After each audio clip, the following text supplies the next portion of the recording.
يبدو أن شبيبة القبائل كتب لها أن تعيش على وقع الأزمات والتسيير العشوائي في السنوات الأخيرة، ويبدو أيضا أن التغيير الذي حصل على رأس إدارة النادي كان محض تغيير في لقب الرئيس، فحتى الاسم بقي نفسه، وبقيت معه نفس الممارسات ونفس السياسة بنفس الأشخاص ونفس المحيط.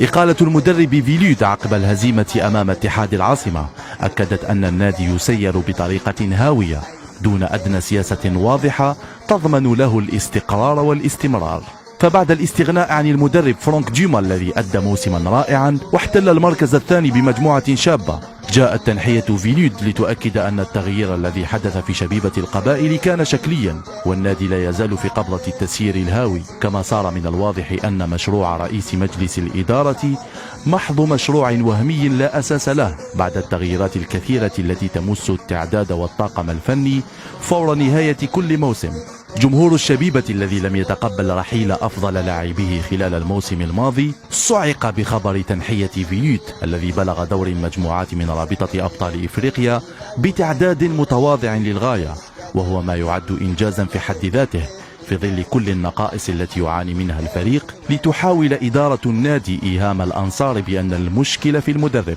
ولتصل بهذا الإدارة الحالية التي لم يتغير فيها سوى اسم الرئيس إلى إقالة رابع مدرب خلال أقل من عامين، لتتواصل مهازل التسيير التي تسيء إلى فريق كبير كشبيبة القبائل حق له أن يضم أفضل اللاعبين وفق مشروع واضح واستقرار فني ومادي ليلعب على الألقاب المحلية والقارية، عوض أن يكون المركز الثاني إنجازا تتغنى به الإدارة الحالية مواصلة إدارتها للشبيبة بشكل يندله الجبين ويثير استياء الجماهير العريضة للنادي بعد سنوات عديدة طالبت فيها بتغيير شامل لم يكن في النهاية سوى مجرد تغيير من أجل التغيير،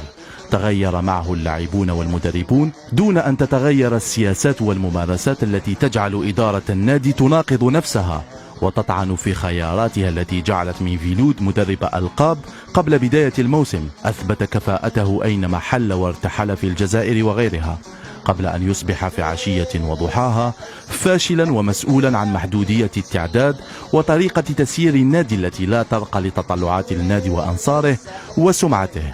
فصار معها التغيير الجذري في شبيبة القبائل ضرورة قصوى ليعود أسود جرجر إلى مكانتهم الطبيعية على عرش الكرة الجزائرية والإفريقية.